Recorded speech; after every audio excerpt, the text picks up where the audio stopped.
So you built weapons to fight nightmares, Velshan said slowly, understanding beginning to show in his scale colors. We built weapons to make nightmares think twice before attacking us, Kyle corrected.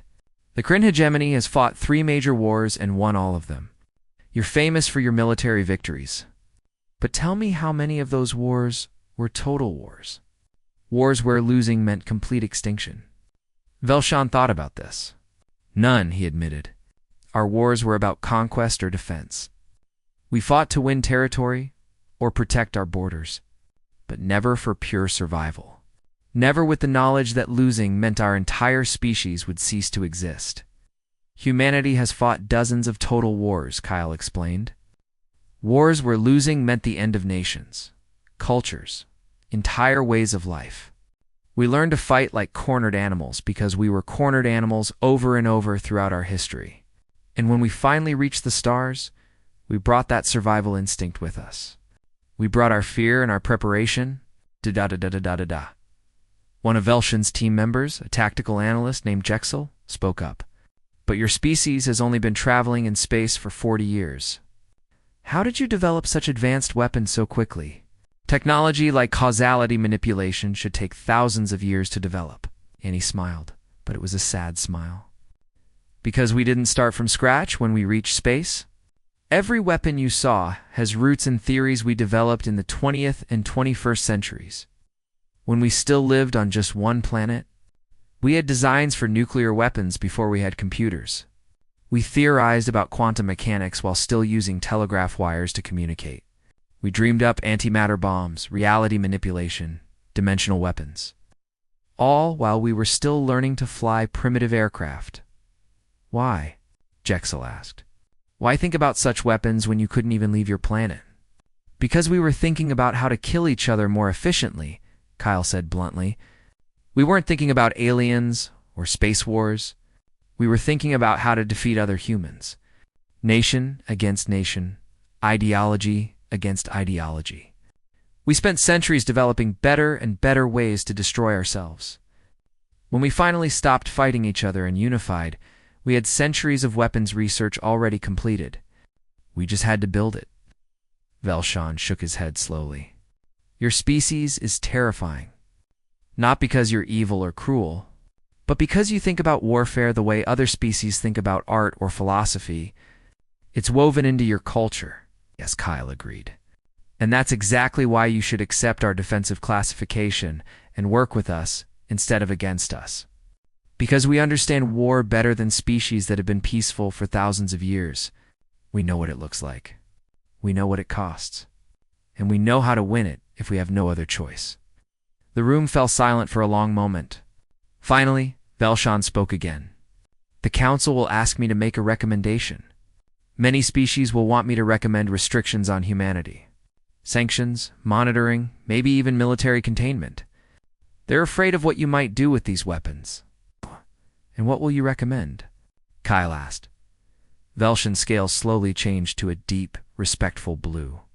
I will recommend Level 7 defensive classification. I will also recommend that humanity be integrated into galactic security forces, not as a threat to be contained, but as a partner to be carefully engaged with. Kyle looked surprised. Why? After everything you saw, why would you trust us? Because in 40 years of evaluating species and their military capabilities, I've learned something important, Velshan explained. The most dangerous civilizations aren't those that develop powerful weapons. Anyone with enough time and resources can build weapons. The truly dangerous ones are those that build powerful weapons, but lack the wisdom to control them. Humans have shown me arsenals that genuinely frighten me, but you've also shown me restraint. You haven't used these weapons, even though there were probably times when using them would have been easier or more profitable. He stood up, his scales now showing blue mixed with green, which meant respect mixed with hope. That restraint is more impressive than any doomsday weapon. You could have used your causality manipulation to rewrite trade agreements in your favor. You could have used your bioweapons to eliminate competitor species. You could have threatened the Council with your Horizon Cannon to get better treatment. But you didn't. You followed the rules. You played fair. And then you warned us about your capabilities and invited us to inspect them. We're not angels, we're tactician. We've done bad things in our history, terrible things. But we learned from them. We learned that unlimited power without responsibility leads to destruction. We learned that the strongest military means nothing if you're not willing to show restraint. Velshan nodded. The galaxy needs protectors who understand the true cost of war, who know that every weapon fired, every life taken, every planet destroyed has consequences that ripple through time. Humanity understands that cost better than any species I've met. You've paid it over and over with your own blood on your own soil. As Velshan prepared to leave, he turned back to face the two humans. I will tell the Council something else as well. Humanity isn't a threat because you're aggressive or violent. You're a threat because you're survivors. And survivors will do absolutely anything to ensure their survival. The Council needs to understand that. If they try to contain you, threaten you, corner you, they'll create the exact situation humanity has spent 200 years preparing to fight. A cornered humanity with nothing to lose is the most dangerous force in the galaxy. Al nodded slowly. We don't want to be that force war tactician. We want to be partners, protectors. We want to use our weapons to defend, not attack. But we need the Council to meet us halfway. We need trust.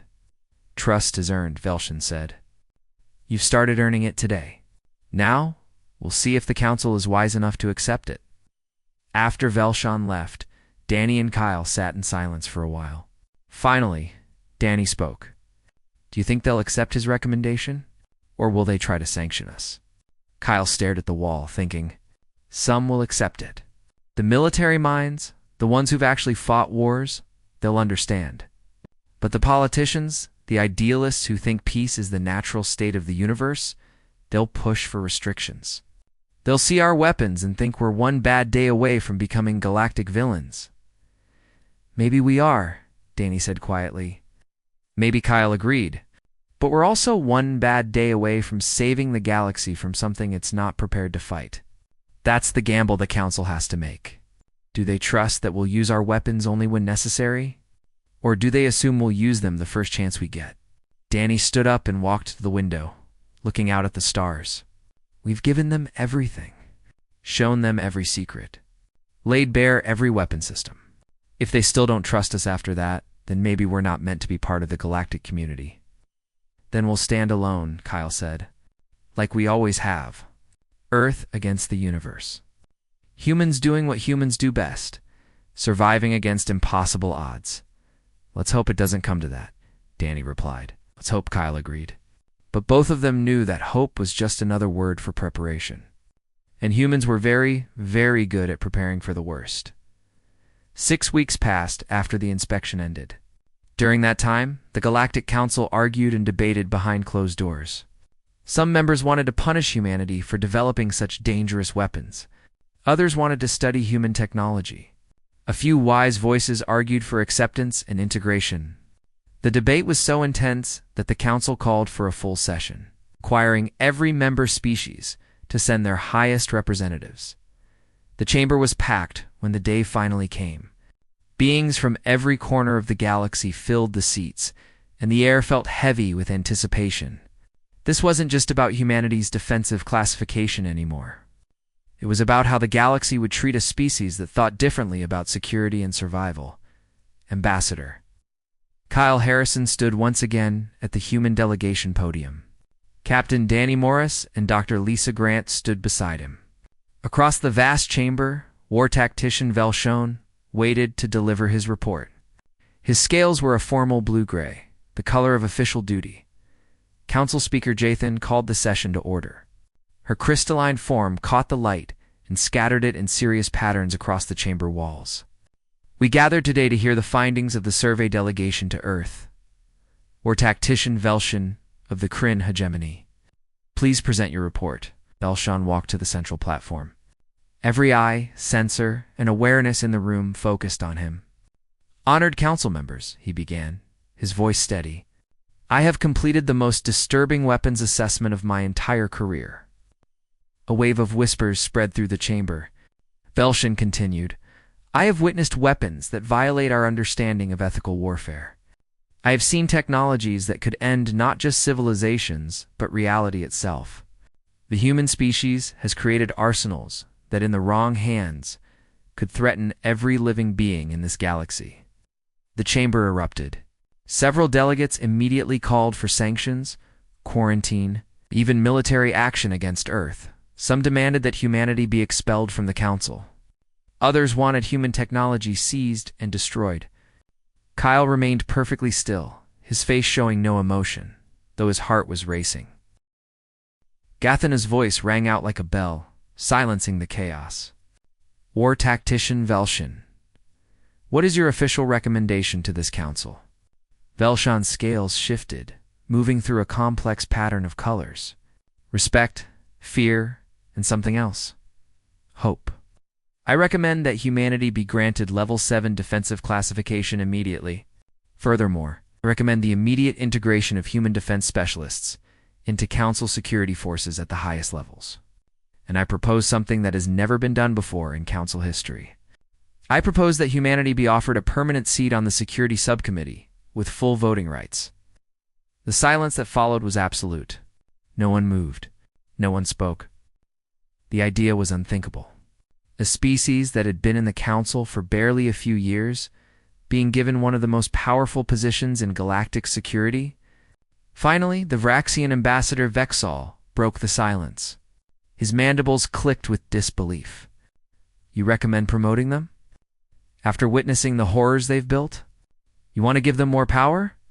I recommend this precisely because I witnessed those horrors, Velshan said firmly, and because I witnessed the discipline and control that governs them. Honored Council, we have been fortunate. For 8,000 years, we have lived in relative peace. Our wars have been limited. Our conflicts have been manageable.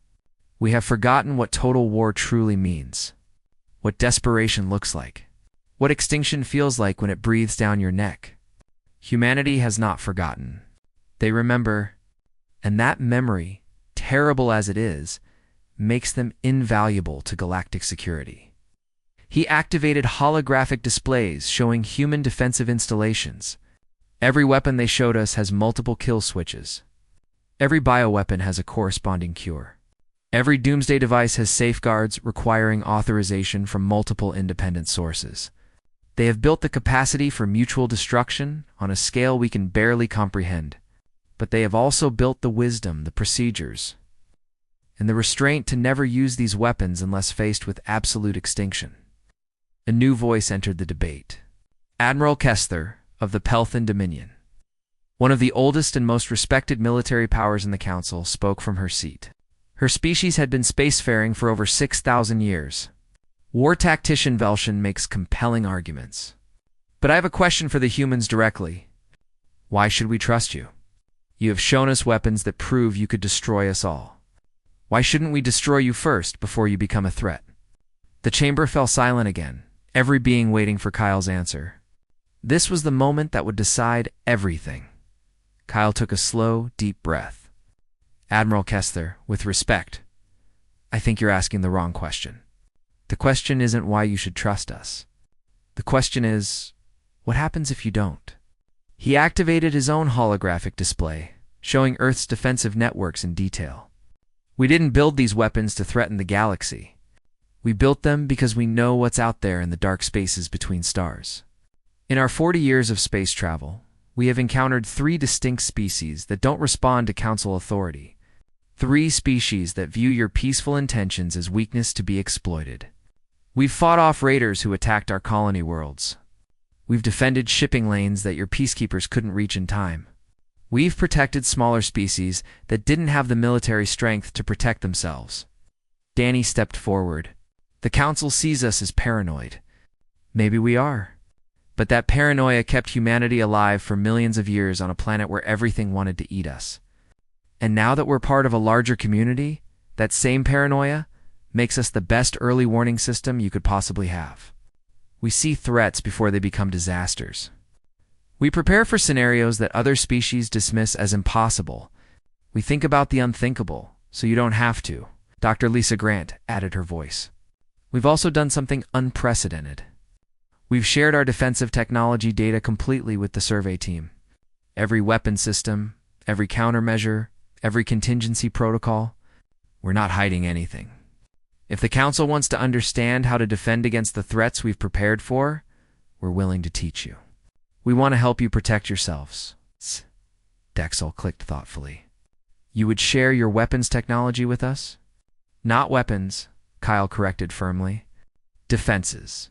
We'll share everything you need to protect Council worlds from the threats we've identified.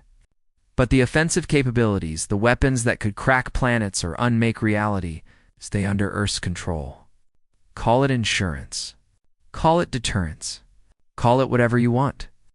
But we won't arm the entire galaxy with weapons that could destroy existence itself. We'll protect you. We'll defend alongside you. But we won't give you the tools to become what you fear we might become. Coordinator Prill, the gaseous being, swirled with agitation. This sounds like extortion. You're saying trust us with our weapons, or face them, Kyle said, his voice hard. This is an offer of partnership. Work with us. Integrate us into your security structure.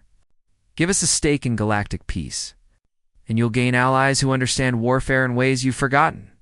Allies who will fight when fighting becomes necessary. But reject us, sanction us, try to contain us like we're some kind of threat to be managed, and you'll create the very danger you're afraid of. A cornered, paranoid humanity with nothing. To lose and everything to protect is far more dangerous than a humanity that's invested in the security and prosperity of the entire galaxy. He let those words hang in the air before continuing. You have a choice, Council. You can treat us as partners or as prisoners. But understand this. If you choose wrong, if you back us into a corner, you won't get a second chance to correct that mistake. Jathan's crystalline form pulsed with light as she processed everything she'd heard. The Council must deliberate on these matters. Ambassador Harrison, Captain Morris, Dr. Grant, please wait outside while we discuss and vote. The three humans left the chamber and walked through corridors that seemed endless. They found a small waiting room and sat in silence. Each of them was lost in thought, wondering what the future held. Would the Council accept them? Or would humanity find itself alone in the galaxy, isolated by fear? Hours passed. 6 hours of waiting, wondering, hoping. Finally, a council aide came to summon them back.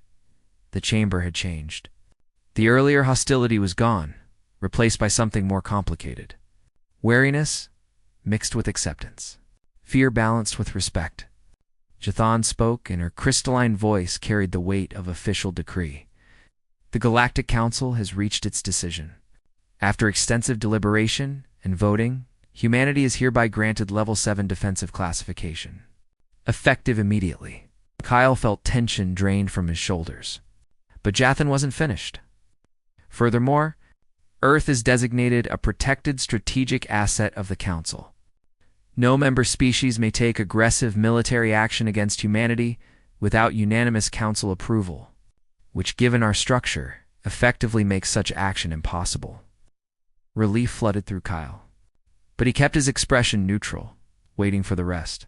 However, this protection comes with requirements and responsibilities. Humanity will assign 3 senior liaison officers to permanent positions in our security subcommittee. These officers will coordinate with Council forces, provide tactical consultation, and serve as bridges between human and galactic military doctrine.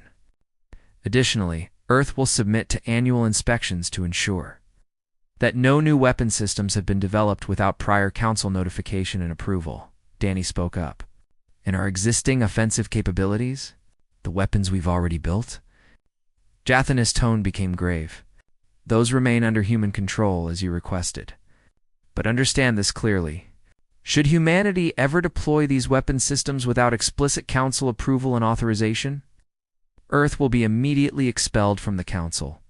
Economic sanctions will be imposed, and military containment will be considered. The galaxy is willing to trust you, humans. Please do not make us regret that trust. Kyle stood straight. We understand completely, Council Speaker. We accept these terms without reservation. As the session ended and delegates began filing out, Velshan approached the human delegation. His scales had settled into a deep blue pattern that meant respect and friendship. "You changed the council today," he said quietly. "For 8,000 years, we've operated on the belief that advanced civilizations naturally evolve beyond violence. You've proven that belief is naive at best, dangerous at worst." "We haven't evolved beyond violence," Kyle agreed. "We've just learned to control it, to channel it, to use it only when absolutely necessary. There's a big difference." Velshan nodded. "Yes, and perhaps that difference is exactly what the galaxy needs right now. Welcome to galactic security, humans. I suspect we'll need your particular expertise sooner than anyone expects." 3 months passed after the council vote. Humanity worked hard to integrate into galactic security. 3 senior officers were chosen as liaisons. Admiral Patricia Logan, a veteran with 30 years of strategic planning experience, led the human delegation to the Security Subcommittee. Commander Jake Peterson and Major Susan Clark joined her. Bringing expertise in tactical operations and defensive systems, the Council slowly began to trust humans. Annual inspection teams visited Earth and found everything in order. The Council chamber was filled with beings from 47 different worlds. Some had scales, others had fur, and some were made of light itself. They all wore translation devices that let them understand each other. At the center of the massive room stood Kyle Harrison, the human ambassador. He was nervous, but tried not to show it. Kyle cleared his throat and began speaking. "Honored members of the Council, I come here today with an important request. Earth needs a higher security rating. We believe our home system should have level 7 protection." Almost immediately, strange sounds filled the room. The Varaxian ambassador, a giant bug-like creature named Vexal, made clicking noises. Kyle had learned this meant the alien was laughing. "Ambassador Harrison, humans have only been in space for a short time. You still use bullets and missiles? Level 7 is for planets that can stop threats big enough to destroy entire species." Next to Kyle stood Greg Palmer, a military officer with short gray hair. He pressed a button, and images appeared in the air, showing Earth's satellites and weapon systems orbiting the planet. "We know you don't believe us," Greg said in his calm, soldier voice. "But humans have spent 200 years getting ready for the worst possible attacks. We think you should see what we built." A being made of crystal, the council speaker named Jathan, leaned forward. Her voice sounded like musical bells. "You want us to believe that humans, who only learned to travel faster than light 40 years ago, have better defenses than civilizations that have had spaceships for thousands of years." Kyle looked at the woman standing beside him. Dr. Lisa Grant was Earth's smartest scientist when it came to weapons and defenses. She pushed her glasses up her nose, even though she didn't really need them anymore. "Speaker Jathan, we're not saying we're better than you," Lisa explained carefully. "We're saying we're prepared. Humans have a special history. We fought each other for thousands of years. We learned hard lessons about survival. When we finally stopped fighting ourselves and looked at the stars, we brought those lessons with us." A slug-like alien whose skin glowed with soft colors spoke next. His voice came through a translator box. "We have watched humans. You are aggressive and violent. That's why we didn't let you build weapons for your first 10 years in the Council. You call it preparation. We call it fear and paranoia." Kyle took a deep breath. He knew this would be the hard part. "Then let us prove it. Send your military experts to Earth. Look at our defenses yourselves. See what we built and decide if we're lying." The room exploded with noise. Aliens talked to each other in dozens of languages. Most of them thought humans were just showing off, trying to look tough and important. But Vexal, the bug alien who had laughed at Kyle, stopped clicking. He looked at the human's eyes and saw something that worried him. Kyle wasn't joking. He wasn't trying to impress anyone. He was trying to warn them. Jathana's crystal body flashed with bright light, which meant she was making an official announcement. "Very well. The Council will send a team to Earth. They will look at your defenses and tell us if your claims are real or not." Kyle nodded, but he didn't smile. He didn't look happy or proud.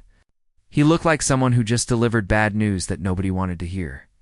As the meeting ended and aliens started leaving the chamber, Greg leaned close to Kyle and whispered, "They think we're playing pretend. They think we're children with toys," Kyle replied quietly. "Let them think that. At least until they see what happens when children have nuclear bombs, quantum computers, and 200 years of nightmares about being invaded." Later that night, Kyle sat in his small apartment on the council station. He looked out the window at the stars and thought about Earth. He thought about the weapons hidden on the moon, buried under mountains, floating in orbit around his home world. He thought about the scientists who built them and the soldiers who guarded them. Lisa came to visit him, carrying 2 cups of coffee. "You did good today," she said, sitting down across from him. "They agreed to come look. I think it's a joke," Kyle said, taking the coffee. "They don't understand what fear does to a species. They've never had to wonder if tomorrow someone might destroy everything they love." "Most species haven't," Lisa agreed. "Most of them met other aliens when they were already advanced. They joined the council and never had to worry about being conquered or wiped out. They don't know what it's like to be prey." Kyle remembered the history lessons from school. Humans had almost destroyed themselves dozens of times. Nuclear wars were barely avoided. Plagues, climate disasters, asteroid impacts. Earth had come close to dying so many times that preparing for extinction became normal. When humans finally built spaceships and found other intelligent life, their first thought wasn't excitement. It was terror. What if these aliens wanted to hurt them? What if space was full of threats worse than anything humans had imagined? So Earth built defenses. Not normal defenses. Defenses designed by a species that had nightmares about dying. Weapons that could crack planets. Diseases that could kill specific alien species. Machines that could bend reality itself. And humans built all of it in secret, quietly, while the council thought they were just a young species learning to fit in. "Do you think they'll understand?" Lisa asked. "When they see what we built, will they get it?" Kyle sipped his coffee. "Some will. The smart ones, like Velshan from the Kryn, he'll understand. He's fought real wars. But most of them," he shook his head, "they'll be scared. They'll want to lock us away or put restrictions on us. They'll see our weapons and think we're dangerous." "We are dangerous," Lisa pointed out. "Yes," Kyle agreed. "But we're dangerous to our enemies, not our friends. That's what I hope they'll see. That's why I warned them before they came to Earth. I wanted them to know we weren't hiding anything. We're showing them everything because we want them to trust us." Greg contacted them through the communication device. The council just announced the inspection team.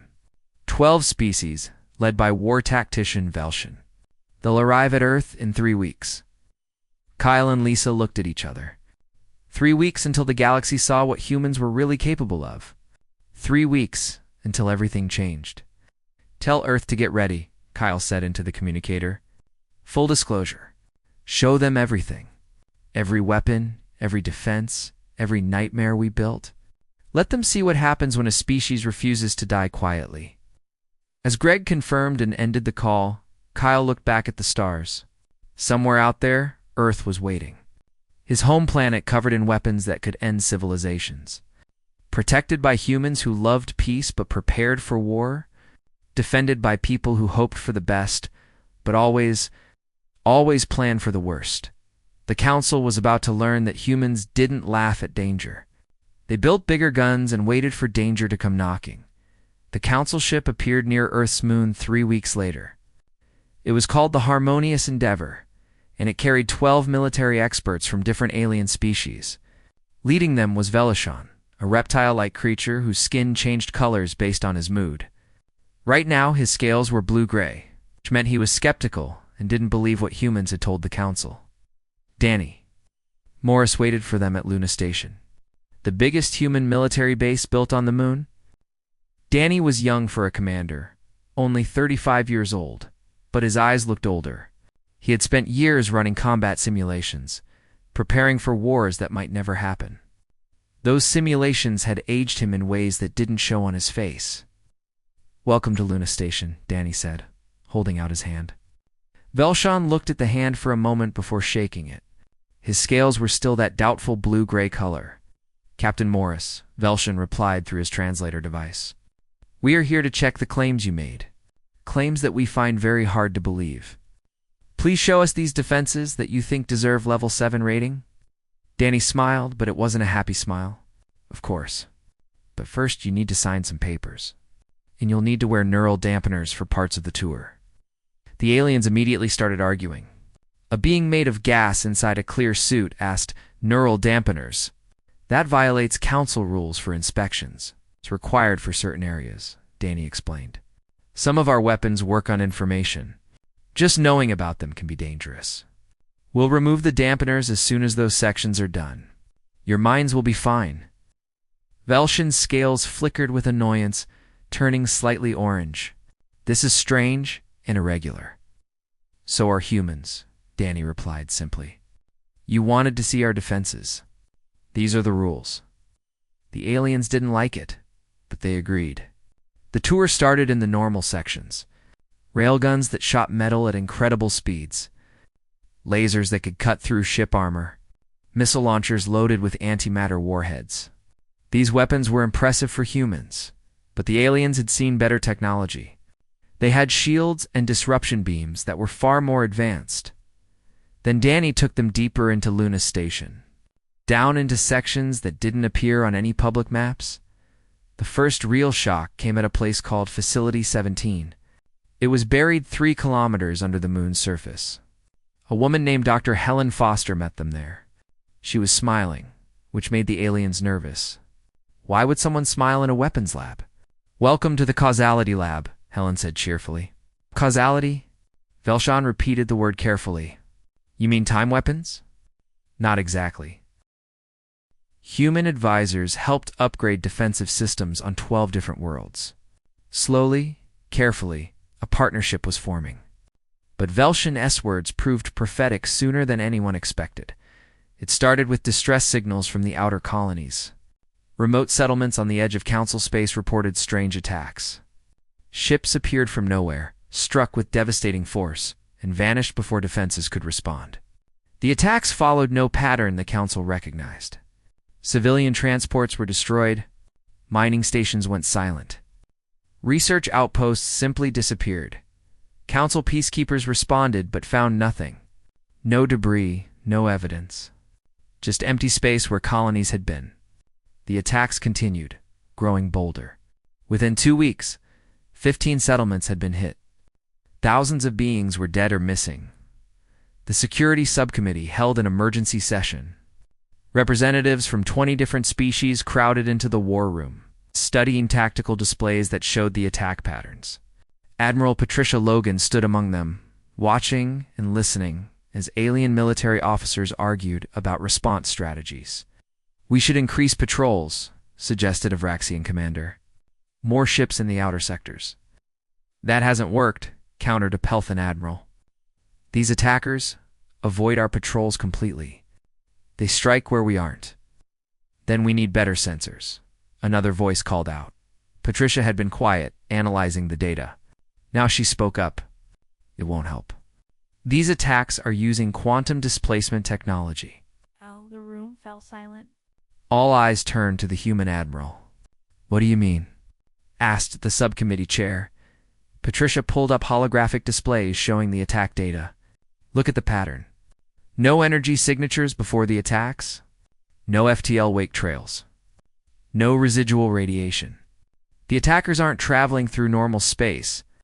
They're shifting through alternate dimensions, bypassing your shields and sensors completely. They attack from a different dimensional layer, then shift back before you can respond. That's theoretical technology, a Calarian officer protested. No one has successfully weaponized dimensional travel. These attackers have, Patricia said flatly. And your current defenses can't stop them because you're trying to fight a 3-dimensional battle against enemies operating in 4 or more dimensions. The chair leaned forward. Can this threat be countered? Do we have any defense against dimensional attacks? Patricia was quiet for a moment. Then she said humanity has a countermeasure. We designed it 17 years ago as part of a worst-case scenario planning exercise. We called it the Lighthouse Protocol. You have a defense against dimensional warfare. The chair's voice mixed disbelief with hope. Why didn't you tell us about this? Because until now, dimensional warfare was theoretical, Patricia explained. We didn't want to seem paranoid, preparing for threats that didn't exist. But now they do exist. And if you want to stop these attacks, you need to activate Lighthouse. What does it do? Asked Velshan, who had joined the session remotely. Patricia brought up technical specifications. Lighthouse uses a network of specialized satellites to stabilize dimensional space in a given area. It locks reality into a single-dimensional state, preventing any kind of quantum displacement. Ships using dimensional travel find themselves suddenly trapped in normal space, where conventional weapons can target them. The implications sank in slowly. You designed a defense against an attack method that didn't exist, the chair said slowly. A method we didn't even think was possible. That's what humans do, Patricia said simply. We prepare for impossible threats. It's our specialty. The decision was made quickly. Humanity would deploy the Lighthouse Protocol to the outer colonies. Human defensive satellites would be installed throughout the affected regions. But deploying the system would take time. Time the colonies didn't have. 2 days later, the attack struck again. This time they hit a major colony world called Paxthur 7, home to 3 million beings. The attackers appeared without warning, their weapons tearing through orbital defenses as if they weren't there. Panic spread as colony ships tried to evacuate civilians. On Earth, Captain Danny Morris received the distress call in the Defense Command Center. He watched the tactical displays showing Paxthur 7 under attack. Colony ships were being destroyed. The death count was rising by the second. How long until we can deploy Lighthouse to that system? Danny demanded. 4 hours minimum, replied the operations officer. The satellites are still in transport. They don't have 4 hours, Danny said grimly. He made a decision that would change everything. Activate local Lighthouse now. Use our home defense grid, sir. The operations officer looked shocked. That will reveal the full extent of our dimensional stabilization network. The Council will know we have Lighthouse technology deployed throughout human space, not just at Earth. I know, Danny said. Do it anyway. We can explain later. Right now, people are dying. Commands flash through the system. On Luna Station and orbital platforms around Earth, stun bases throughout the solar system, specialized transmitters activated. They sent a signal through quantum space, a signal that traveled faster than light itself, reaching Paxthur 7 in seconds instead of hours. The effect was immediate and dramatic. In orbit around Paxthur 7, reality suddenly stabilized. The dimensional attackers, in the middle of shifting between layers of space, found themselves yanked into normal space. Their ships appeared on sensors for the first time, and suddenly they were vulnerable. The colony's defensive systems, which had been firing uselessly into empty space, now had actual targets.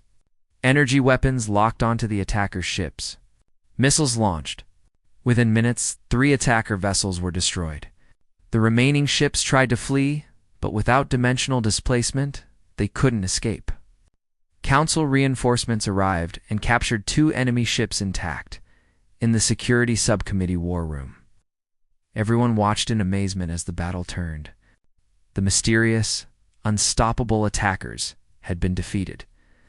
Patricia stood quietly, knowing that the questions would come soon. They did. Within an hour, the subcommittee chair contacted her directly. Admiral Logan, how did you activate Lighthouse from Earth? The system shouldn't have that range. It doesn't, Patricia admitted. Not from satellites and transport. But humanity has Lighthouse transmitters permanently installed throughout our controlled space. We've had them for 15 years.